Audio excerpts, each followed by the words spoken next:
एक अच्छा मुसलमान बनाएं। अच्छा मुसलमान बनेगा, अच्छा इंसान बनेगा। अच्छा हिंदू बनेगा, अच्छा इंसान बनेगा।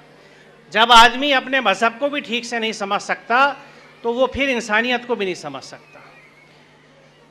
तो ये इसे यकीन रखिएगा कि आपकी तरबियत का हिस्सा उसको अच्छा मुसलमान बनाना है। आप कहेंगे कि ये क्या नई बात कह रहे हो, हमें मालूम है, और मेरे बच्चे को कारी साहब पढ़ाने आते हैं या मौलवी साहब पढ़ाने आते हैं, उसके 4 पारे हो चुके, उसके 5 पारे हो चुके, अलहम शरीफ उसे याद करा दी, 2 ने यहाँ भी सुना दी। अब किस इस्लाम के मुसलमान होने की बात कर रहे हो? तो मैं अभी एक फंक्शन में गया था, स्कूल का ही था वो, और फरीद साहब के बगल में था कलाम महल स्कूल, जो गर्ल्स का है, senior secondary school. Mrs semi Malhotra वहाँ की प्रिंसिपल, उन्होंने मुझे बुलाया था, उनकी मोहब्बत। तो वहाँ धुन बज रही थी उस गाने की, ए मालिक तेरे बंदे हम। तो मैंने वहाँ बच्चों से ये बात करी कि बेटे, मालिक के बंदे होने का क्या मतलब है कि हम उसके ग़ुलाम हैं, और ग़ुलाम जो है वो अच्छा ग़ुलाम वो है जो मालिक के सारे अहकामात को फॉलो करे, इत्तिबा करे, उन पे अमल करे। हम अल्लाह को भी अपना मालिक और आका बताते हैं और अपने आप को बंदा और ग़ुलाम बताते हैं, ज़बानी जमा खर्च में हम सब यही बातें कहते हैं। लेकिन अगर वो हमारा आका है और हम उसके ग़ुलाम हैं तो उस आका ने हमें क्या करने को कहा है, आप बताइए। अगर कोई संजीदा महफिल होती और ये मैं वाकई आपसे सवाल करता तो आप कहते कि हमारे आका ने हमसे नमाज़ पढ़ने को कहा, हम नमाज़ पढ़ते हैं, और रोज़ा रखने को कहा, हम रोज़ा रखते हैं, और ज़कात को कहा, हम ज़कात देते हैं, और हज उम्रे को कहा है वो भी हम करते हैं। मेरा अगला सवाल ये होता है कि क्या ये कुरान ने 5 ही हुक्म दिए, बाकी हुक्म नहीं है? मिसाल के तौर पे कुरान ये कहता है कि कुल या इबादी यक़ूलुल लती अहसन, मेरे बंदों से कह दो ज़बान से बेहतरीन बात निकालें। अब गौर फरमाइएगा, ये कुरान में अल्लाह का हुक्म है, उसी तरह जिस तरह अक़ीमुस्सलात है। तो नमाज कायम करने का हुक्म तो हमने अपनाया, अच्छी बात मुँह से निकालने के हुक्म को किसने हमसे कह दिया कि इस पर अमल नहीं करना? हमारे गली मोहल्लों में किस तरह गुफ्तगू है एक दूसरे से, घरों में किस तरह की गुफ्तगू है आपस में। तो ये अहकामात हमसे दूर इसलिए हैं क्योंकि हम कुरान को समझ के नहीं पढ़ते, हम उसका तर्जुमा नहीं पढ़ते। हिंदी में, उर्दू में, जो हमारी ज़बान हो, हम उसका तर्जुमा पढ़ें ताकि हम मुसलमान बन सकें। मैं फिर आपको इस बात को दोहरा दूं, अगर आपकी तवज्जो से बात निकली हो, कि आप कुरान को समझे बिना मुसलमान नहीं बन सकते। मैं फिर दोहरा रहा हूँ कि कुरान को समझे बिना मुसलमान नहीं बन सकते। क्यों? क्योंकि कुरान में अल्लाह के अहकामात हैं। और एक चीज़ और आपको अर्ज़ कर दूँ कि अगर याद रह जाए या कोई पर्चा हो हाथ में तो लिख लीजिए, सूरह क़सस आयत नंबर 85, क़सस 85, घर जाके तर्जुमा देख लीजिए। इन्नल्लज़ी फ़रज़ा अलैकल क़ुरआन ला रद्दुका इला मआद। फ़रज़ा अलैकल क़ुरआन साफ लिखा हुआ, कुरान हम पे फ़र्ज़ है। कुरान ये कह रहा है कि कुरान फ़र्ज़ है। हमें किसी ने, मुझे नहीं बताया किसी ने, 5 सुतून बचपन से बता गए, 5 फ़राइज़, तौहीद, नमाज, रोज़ा, ज़कात, हज, किसी ने नहीं कहा कुरान फ़र्ज़ है। जब अल्लाह करम से कुरान समझ के पढ़ा तो ये बात पता लगी कुरान फ़र्ज़ है। कुरान मुझ पे फ़र्ज़ है और मुझे यही नहीं पता उसमें लिखा हुआ क्या है, तो मैं अमल क्या कर रहा हूँ? तो ये सोच लीजिएगा कि अगर आपने अपने बच्चों की तरबियत में कुरान फ़हमी शामिल नहीं करी, ख़ुद कुरान नहीं समझा और बच्चों को नहीं समझाया, तो मुझे नहीं पता आपकी गुलूखासी कैसे होगी, आप कैसे जवाब देंगे। मुझे डर लगता है ये सोच के कि मैं आखिरत में अल्लाह को क्या जवाब दूंगा कि मैंने कैसा इंसान और कैसा मुसलमान बनाया था।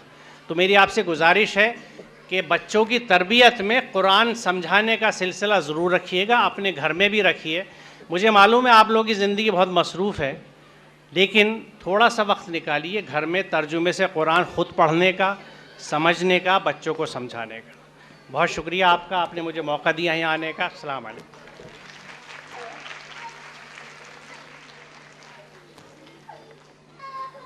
बहुत बहुत शुक्रिया डॉक्टर साहब। अब मैं दरख्वास्त करूंगा हमारे हनी बनी स्कूल की प्रिंसिपल फरा मैम से कि वो आए और वोट ऑफ थैंक्स यहाँ अदा करें और अपने स्कूल के बारे में बताएं। I will request Farah ma'am to please come on the dais. अस्सलामुअलैकुम वरहमतुल्लाहि वबरकातुहू। बहुत देर हो गई है कहने के लिए कि मैं आपका वेलकम करूं, लेकिन जाते जाते ही सही, a warm welcome to all of you. मैं सबसे पहले थैंक्स करना चाहूँगी डॉक्टर असलम परवेज़ साहब का, जिन्होंने इतना अपना कीमती वक्त हमें दिया और यहाँ तक आए। सच बात तो ये है कि जब तक दीन की कोई बात ना हो महफ़िल अधूरी है। तो जो अधूरी महफ़िल थी वो डॉक्टर साहब ने आकर अपना कलाम करके अपनी बात कह के हम तक अपनी बात पहुंचाकर पूरी कर दी है। इसके लिए उनका बहुत बहुत शुक्रिया। मैं थैंक्स कहना चाहूँगी मिसेस ने प्रिंसिपल रामजस स्कूल का, जो इन्होंने मुझे आकर सरप्राइज़ भी किया है, बहुत खुशी दी है। डॉक्टर बिंद्रा, जो सच बताऊं तो मेरा नावल लिखने में मेरी मेंटोर रही हैं। उन्होंने बेवक्त बहुत सारी चीज़ें मैंने उनको तंग किया है, उनसे पूछी हैं और उन्हें हर वक्त खुशी से मुझे गाइड किया है और मुझे यहाँ तक लाने में मेरी बहुत मदद की है। शादमान साहब, फरीद साहब, ये सब लोग समझ लें कि मेरे लिए एक गाइडलाइन है जिनको मैं फॉलो कर रही हूँ। मेरी लाइन है एजुकेशन, जिसको मैं आगे बढ़ाना चाहती हूँ और ये सब लोग मुझे अपने अपने तौर पे हेल्प कर रहे हैं। आप लोगों का ज़्यादा वक्त ना लेते हुए मैं बस ये सबका शुक्रिया अदा करना चाहूँगी। इसी तरह हमारा प्रोग्राम हर साल सक्सेसफुल रहे। ऑडिटोरियम में सचमुच बैठने की जगह ना हो, थोड़ी सी परेशानी आपको भी हो, कोई बात नहीं, लेकिन आपकी प्रेजेंस बताती है कि आप सब लोगों को हनी बनी स्कूल से कितना प्यार है। हालांकि मैं एक लंबी चौड़ी स्पीच लिख कर आई थी जो मेरे पर्स में है, लेकिन अब मुझे वही समझ में आ रहा है जो मेरा दिल कह रहा है। आप लोगों का आखिर में एक बार और शुक्रिया अदा करती हूँ, बहुत बहुत शुक्रिया। इंशाल्लाह अगले साल फिर मुलाकात होगी। अल्लाह हाफिज़। कोई बात नहीं, मैम जानबूझ के मेरा शुक्रिया अदा करना भूल गई, तो मैं अपना शुक्रिया अपने आप अदा कर लेता हूँ। और यहाँ सारे स्टाफ का शुक्रिया अदा करते हैं जिन्होंने बड़ी मेहनत से ये प्रोग्राम बनाया। यहाँ एंजल स्कूल का स्टाफ आया हुआ है, हम उसका भी शुक्रिया अदा करते हैं। यहाँ जूबी स्कूल के स्टाफ आया हुआ है, उसका भी हम शुक्रिया अदा करते हैं। और आप तमाम लोगों का शुक्रिया सबसे ज़्यादा, चूँकि आप अपने बच्चों के साथ यहाँ मौजूद हैं अभी तक, और जिस उम्मीद में मौजूद हैं कि उनको बहुत खूबसूरत से मेडल्स मिलने वाले हैं, सर्टिफिकेट्स मिलने वाले हैं। जिन बच्चों को यहाँ नहीं मिल पाए वो स्कूल से कलेक्ट कर लें, या जो बच्चे चले गए हों वो स्कूल से ले लें। अब मैं दरख्वास्त करूंगा मैडम असना से कि वो तशरीफ लाएं और बच्चों के इनाम के बारे में बताएं। यहाँ 19 दिसंबर को हमारे स्कूल में नात कंपटीशन हुआ था, जिसके मेडल्स एंड सर्टिफिकेट्स अब हम बच्चों को डिस्ट्रीब्यूट करेंगे। सबसे पहले pre nursery 1 Udita ma'am's class, Afifa, please come on stage. Afifa, अच्छा हाँ ma'am, sorry, Afiya, Afiya please come on stage. Certificate सारे बच्चे स्कूल से ले लेंगे, मेडल्स उनको यहाँ दे दिए जाएंगे। Aafia,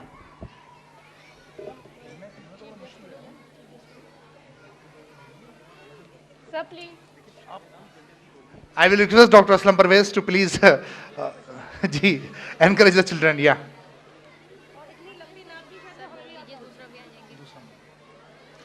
Next is Hashim. Hashim from pre-nursery 1, Udita ma'am's class. Inaya.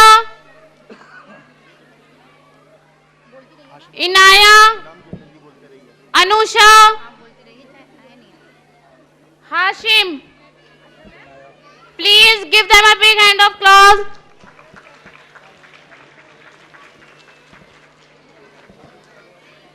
Inaya.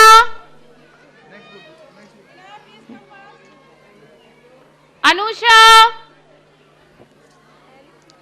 Pre-nursery 2nd, Durud. Durud, please come on stage.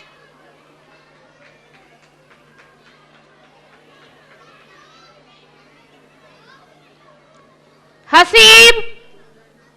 Pre-nursery 2nd, Haseeb.